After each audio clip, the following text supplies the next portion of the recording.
أعوذ بالله من الشيطان الرجيم. بسم الله الرحمن الرحيم. إن الحمد لله نحمده ونستعينه ونستغفره ونعوذ بالله من شرور أنفسنا وسيئات أعمالنا. من يهده الله فلا مضل له ومن يضلل فلا هادي له، وأشهد أن لا إله إلا الله وحده لا شريك له، وأشهد أن محمدا عبده ورسوله صلى الله عليه وآله وسلم تسليما كثيرا. أما بعد، د سرور کائنات صلى الله عليه وآله وسلم ژوند. محترم ورونو، زموږ قصه دې ځای ته رارسېدلې وه. سلمه ابن الاکوع رضی الله تعالی عنه هغه څوک دی چې رسول الله صلی الله علیه و آله وسلم د ده په باره کې فرمایي هو خیر رجالاتنا، یعنی دی زموږ د پیاده لښکر هغه تر ټولو ښه او بهترین نفر دی. بل داسې څوک نسته چې د ده په مثل سره دي پر پښو او پیاده جنګ کوي. د ده رضی الله تعالی عنه په باره کې ویل کیږي چې تر آس چابک و. کم وخت چې به د آسانو سره د ځغستا مسابقه کول، دی رضی الله تعالی عنه به تر د مخه کېدی، او دغه چابکي په دغه غذا کې هم معلومه سوه. دا د الله جل جلاله قدرت و چې دغه تیزی او چابکي پکښې ایښې وه. نو کم وخت چې دغه خبر و سلمه ابن الاکوع رضی الله تعالی عنه ته ورسېدی، دی په خپله د هغه آس څخه راکښته سو چې دی او یو بل نفر پر سپاره وه، او دغه آس د طلحه رضی الله تعالی عنه و نفر ته یې وویل ته دغه آس و طلحه ته ورسوه، او رسول الله صلی الله علیه و آله وسلم په دغه واقعه خبر که، او دی پر یوه غونډۍ ودرېدی. د مدینې منورې پر طرف یې په ډېر لوړ آواز نارې کړه وا صباحا وا صباحا وا صباحا، چې دا د هغه وخت د خطر ناره وه او د مدینې منورې ډېرو خلقو واورېده. سلمه رضی الله تعالی عنه پیاده او پر پښو په خزاره او د هغه په ملګرو پسې رهي سو. که څه هم دی رضی الله تعالی عنه پیاده و، بیا هم په هغو پسې ورورسېدی او هغه نفر یې په غوښو ویشتل. په دغه وخت کې هغه سړی هم و رسول الله صلی الله علیه و آله وسلم ته ورغلی او هغه یې په حال خبر کړي. رسول الله صلی الله علیه و آله وسلم غږ وکړي چې کومک کومک، او خلق د رسول الله صلی الله علیه وسلم و طرف ته په راټولېدو شروع سو. رسول الله صلی الله علیه وسلم ډېر ژر د سپرو یوه ډله جوړه کړه چې مشر یې سعد ابن زید رضی الله تعالی عنه. ویل تاسې د مخه درځئ، موږ به ځانونه آماده کو او درپسې یو. اوس خو حمله د غطفان د طرفه وه، او غطفان ډېره لو او قوي قبیله ده، او مسلمانان د هغو پر طرف ورځي. نو لازمه ده چې پوره تیاری او آمادګي ونیسي. نو د مسلمانانو اوله کوچنۍ ډله پسې ورهي سوه. اوس نو هلته په کفارو پسې چې اول نفر ورسېدی هغه سلمه رضی الله تعالی عنه دی، او بیا دغه د سپرو ډله په پسې ده چې مشر یې سعد ابن زید رضی الله تعالی عنه دی، او بیا نو رسول الله صلی الله علیه وسلم او هغه کسان چې ځانونه یې آماده کړي وه چې ټوله 700 نفره وه، او د غطفان د لښکر پر طرف ورهي سوه. البته دغه د 700 نفرو برابرېده یو څه وخت په بر کې ونیوئ او بیا حرکت وکړئ. خو هلته سلمه رضی الله تعالی عنه لکه د مخه چې مو درته وویل په مشرکانو پسې وررسېدلی و، او هغه یې په غوښو ویشتل. هغو چې به مخ ورته راواړاوه چې پر ده حمله وکړي، د رضی الله تعالی عنه به ځینې وځغستل او هغه نسوای پسې رسېدلی. هغه چې به بیرته رهي سي، دی بیا پسې ورورسېږي او بیا یې په غوښو ولي. کفار چې مخ پر راواړوي، دی بیا ځینې ځغلي. دغه معامله روانه ده چې هغه رهي سي، دی په پسې وي، په غوښو یې ولي. چې هغه بیا مخ پر راواړوي، دی ځینې ځغلي. اصلا د سلمه رضی الله تعالی عنه مقصد دا دی چې دوی مشغوله کړي او ویځنډوي. دی غواړي چې هغه نور مسلمانان راورسېږي، او واقعا یې هم وځنډول، تر څو چې کفار د یوه غره په تنګي ننوتل. سلمه رضی الله تعالی عنه وایي زه تر دوی لوړ وختلم او پر دوی مې ډبرې راګېلولې. زه دغسې په پسې یم تر څو چې د بیت المال د اوښانو څخه یې یو یو پرېښاوه. بیا هم زه په پسې یم او په غوښو یې ولم، تر څو چې تر 10 زیاتې چپنې او 10 نیزې یې وغورځولې. غواړي چې ځانونه سپک کړي او هر هغه شی چې بیا غورځاوه ما به پر هغه ډبرې کښېښولې چې رسول الله صلی الله علیه وسلم او د ده ملګري پوه سي. اوس کفار هم پوه سوه چې دا سړی غواړي چې موږ وځنډوي او تر شا لښکر په پسې دی. نو یې څه وکړه؟ خزاره د خپلو 3 نفرو ملګرو سره وسلمه رضی الله تعالی عنه ته ورپاته سو چې دی منع کړي او هغه نورو نفرو ته ویل یاله تاسې خپل تګ کوئ او مخ پر غطفان درځئ. اوس نو دغه 4 نفره سلمه رضی الله تعالی عنه منع کوي او دی یې مشغوله کوي. څو د مسلمانانو د سپرو هغه اوله ډله راورسېده. د مسلمانانو اول نفر اخرم رضی الله تعالی عنه او تر شا ابو قتاده رضی الله تعالی عنه په پسې و او تر هغه وروسته مقداد ابن الاسود رضی الله تعالی عنه. د اخرم رضی الله تعالی عنه څخه تلوار وسو. هغه نورو ملګرو ته ونه کتل، پر دغه 4 نفرو یې حمله وکړه. څرنګه چې دی یو او هغه 4 نو اخرم رضی الله تعالی عنه شهید ووژل سو. وروسته ابو قتاده رضی الله تعالی عنه پر هغه کافر حمله وکړه او هغه یې ووژي چې دغه کافر حبیب ابن عیینه د خزاره ورور. کوم وخت چې حبیب ووژل سو هغه نور 3 نفره وتښتېده. په جنگ کې دا عادت و چې چا به څوک ووژي د هغه مقتول سامان به د هغه قاتل اخیستی او دغه سامان ته سلبه ویل کېده. نو اوس کار د تلوار دی. ابو قتاده رضی الله تعالی عنه دونه وخت نه لري چې د وژل سوي نفر سامان واخلي. نو یې څه وکړه؟ ابو قتاده رضی الله تعالی عنه خپل پټو یا چپنه پر دغه وژل سوي سړي واچول چې دا د دې علامه ده چې دغه سړی ما وژلی دی او دی په هغه نورو پسې رهي سو. وروسته عکاشه رضی الله تعالی عنه وکولی سوای چې د کفارو په ځینو نفرو پسې ورورسېږي، ځکه هلته 2 نفره وه چې د کفارو تر شا پاته وه او د پاته کېدو سبب یې دا و چې پلار او زوی دواړه پر یوه اوښ سپاره وه. نو 2 نفره پر یوه اوښ معلومه خبره ده چې د نورو تر شا پاته کېږي. نو عکاشه رضی الله تعالی عنه و دغه 2 نفرو ته ورورسېدی او د نیزې وار یې پر وکړي. یوه نیزه یې تر دواړو وایسته. نیزه د یوه په شا ننوته او د هغه بل تر نس راووته. دواړه یې په یوه وار ووژل او د اوښه راولوېده. په دغه وخت کې چې د مسلمانانو د سپرو اوله ټولۍ په کفارو پسې ده، رسول الله صلی الله علیه وسلم او ملګري یې و هغه ځای ته راورسېده کوم چې هلته حبیب ابن عیینه وژل سوی و. صحابه کرام ولیده چې یو وژل سوی انسان پروت دی او د ابو قتاده کالی پر پروت دی. ځینو مسلمانانو وویل انا لله و انا الیه راجعون. ابو قتاده ووژل سو. ځکه ښکاره خبره ده وژل سوی انسان او د ابو قتاده لباس.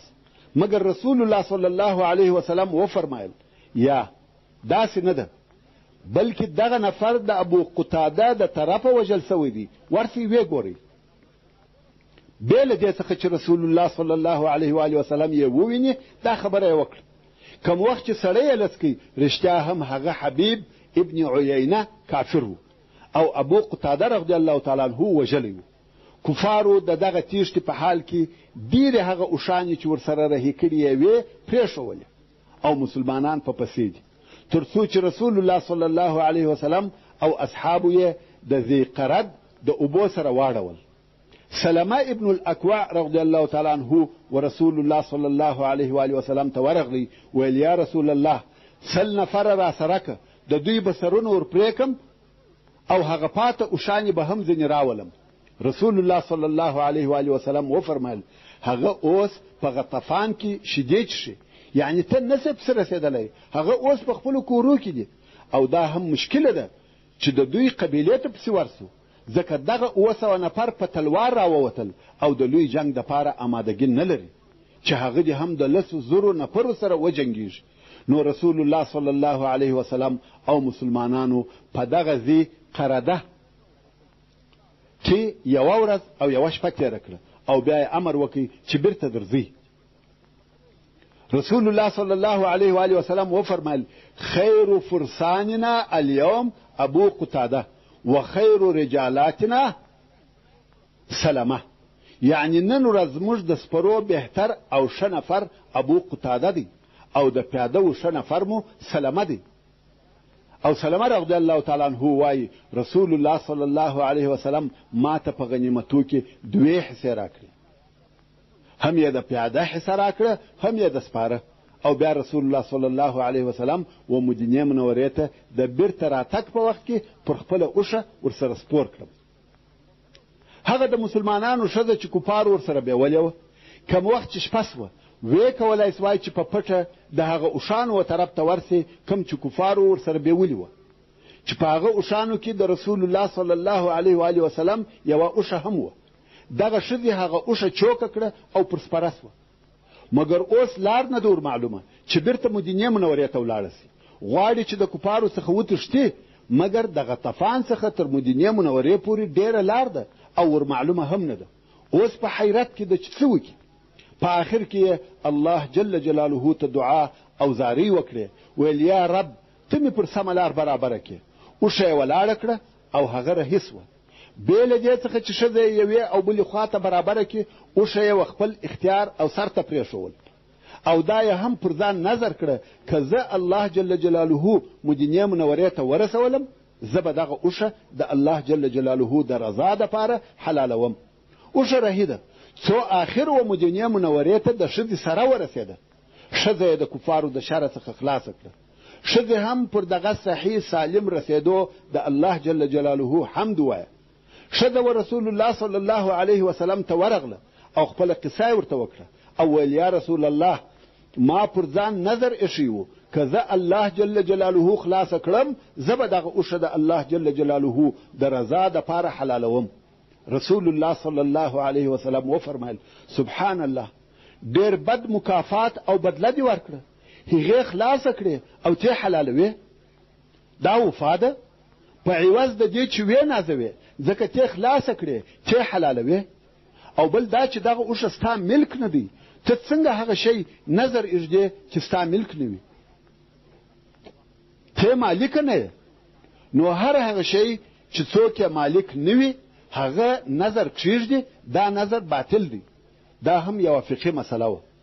د دې غذا څخه دا معلومه سوه چې ځینو عربو تر اوسه پورې دا جرأت او دلاوري درلوده چې پر مسلمانانو حمله وکړي، سره د دې چې اوس د مسلمانانو سره قوت او طاقت شته. د خیبر د غزا سبب د هجرت د 9 کال د محرم په میاشت کې د خیبر غزا پیښه سوه. خیبر یو ښار دی چې څو قلاوې پکښې وې او ډېر زراعت یې درلودی چې د مدینې منورې په شمال کې واقع دی او تقریبا 80 میله د مدینې منورې څخه لرې دی. کم وخت چې رسول الله صلی الله علیه وسلم په هغه درو دشمنو ډلو کې چې قریش، یهود او غطفان وه، د هغه تر ټولو قوي او معاندې ډلې څخه د حدیبیې د صلح په واسطه فارغه او پوره په امان سو، نو یې دا اراده وکړه چې د هغه پاتو 2 ډلو سره چې یهود او غطفان وه خپل حسابونه تصفیه کړي. دا هم د دې دپاره چې په منطقه کې پوره امن او صلح راسي او مسلمانان د هغه پرلپسې خونړیو جګړو څخه د الهي رسالت و تبلیغ ته فارغه سي. څرنګه چې خیبر د دسیسو او مؤامرو ځالګۍ وه، د عسکري حرکتو او د جنګو د راپارولو معدن و، نو دا وړ او مناسب و چې د مسلمانانو نظر اولا و هغه ځای ته ور واوړي. موږ باید دا نه کوهیر چې د خیبر یهود هغه کسان دي چې د مسلمانانو پر ضد د کفارو ډلې سره راټولې کړې. د خیبر یهود هغه کسان دي چې د بني قریظه یهود و غدر او خیانت ته تشویق کړه او بیا یې د مدینې منورې د منافقینو، د غطفان د قبیلو او اعرابو سره د مسلمانانو پر ضد ارتباطات او اتصالات درلوده. پر دې ټولو سربیره دوی په خپله د مسلمانانو د جنگ دپاره ځانونه آماده کول چې په دغه کارو سره دوی مسلمانان په پرلپسې تکالیفو کې اچولي وه. حتی دوی هغه کسان دي چې د رسول الله صلی الله علیه وسلم د وژلو دپاره یې نقشه جوړه کړې وه چې د یهودو د دغه کارو په مقابل کې مسلمانان مجبوره سوه چې دغه دسیسه جوړونکو د مشرانو د وژلو دپاره لکه سلام ابن الحقیق، اسیر ابن زرام او داسې نورو ډلې ولیږي. مګر د یهودو په مقابل کې د مسلمانانو واجب او لازمي وظیفه تر دغه هم لوه، خو مسلمانانو دغه لازمي وظیفه په دې سبب ځنډوله چې هلته یو بل لوی او قوي شریر او عنادي دشمن د دوی په مخ کې موجود و چې هغه قریش وه. کم وخت چې مسلمانان د هغه قوي دشمن د مواجهې او مخامخ کېدو څخه فارغه سوه، نو د دغه مجرمینو سره د محاسبې دپاره هوا صافه سوه او د دوی سره د حساب ورځ رانږدې سوه. و خیبر ته وتل کم وخت چې رسول الله صلی الله علیه وسلم د خیبر د غزا دپاره د لشکر په تیارولو امر وکړي، نو دا یې هم ورسره اعلان کړه چې الله جل جلاله د خیبر په فتح کولو وعده را سره کړې ده. خیبر فتح کیږي ورونو. دا خو تاسې ته معلومه ده چې خیبر زراعتي مځکه وه او ډېر باغونه پکښې وه، خلق یې هم مالداره وه، مګر رسول الله صلی الله علیه وسلم دا شرط کښېښاوه چې د خیبر د فتح کولو دپاره به فقط هغه نفر را سره ځي چې حدیبیې ته را سره تللي وه. کم څوک چې حدیبیې ته نه وه را سره تللي هغه نه غواړم او نه به را سره ځي. مګر اعراب او منافقونو چې واورېده چې خیبر فتح کیږي او د خیبر د فتح وعده یقیني وعده ده، ځکه دا هر چاته معلومه وه چې رسول الله صلی الله علیه وسلم ووایي چې الله جل جلاله د خیبر د فتح وعده را سره کړې ده، نو خامخا خیبر فتح کیږي، ځکه رسول الله صلی الله علیه وسلم چې د هر شي په باره کې پیشګویي کړې ده هغه پر هغه قسم پیش سوی دی او د هغه مخالف اړخ نه دی پیش سوی. او رسول الله صلی الله علیه وسلم بېله خیبره د بل هیڅ ځای په باره کې نه و فرمایلي چې خامخا فتح کیږي. نو دغه نور نفر یعنی اعراب او منافقین هم پوه سوه چې دغه وعده حق ده، نو یې د غنیمتو طمعه پیدا سوه او رسول الله صلی الله علیه وسلم ته یې ویل موږ پرېږده چې ستا سره ولاړ سو، موږ غواړو چې د الله جل جلاله په لار کې جهاد وکړو.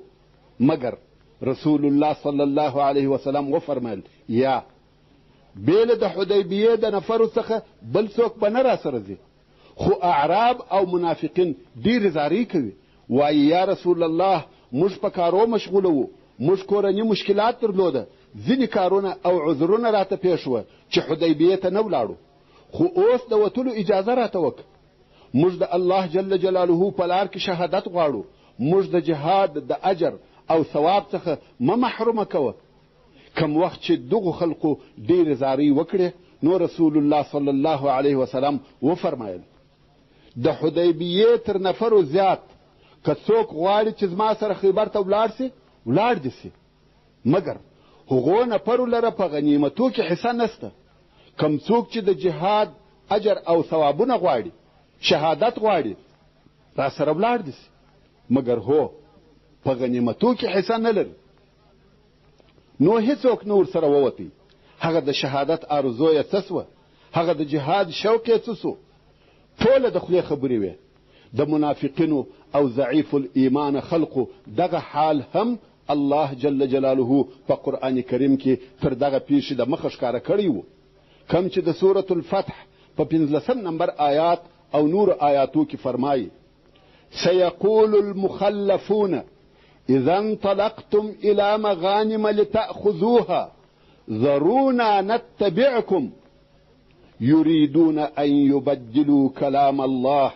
یعنی کم وخت چې تاسې د خیبر و غنیمتو ته رهیسئ چې دغه غنیمتونه واخلئ، ژر ده چې هغه د حدیبیې څخه پاته سوي خلق و تاسې ته ووایي موږ پرېږدئ چې ستاسې سره ولاړ سو. دوی اراده لري چې د الله جل جلاله حکم بدل کړي. قل لن تتبعونا كذلكم قال الله من قبل. و دوی ته ووایه هیڅ کله به تاسې زموږ متابعت او ملګرتیا ونه کوي، همدارنګه الله جل جلاله لا پخوا فرمایلی وه.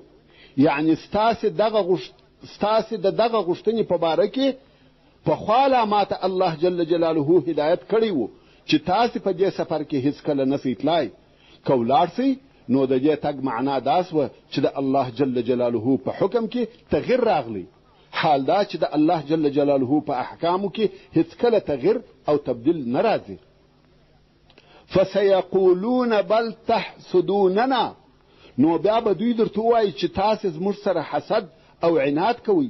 یعنی دا د الله جل جلاله امر نه دی چې موږ به نه ځو، بلکې تاسې نه غواړئ چې موږ ته ګټه او فایده ورسیږي.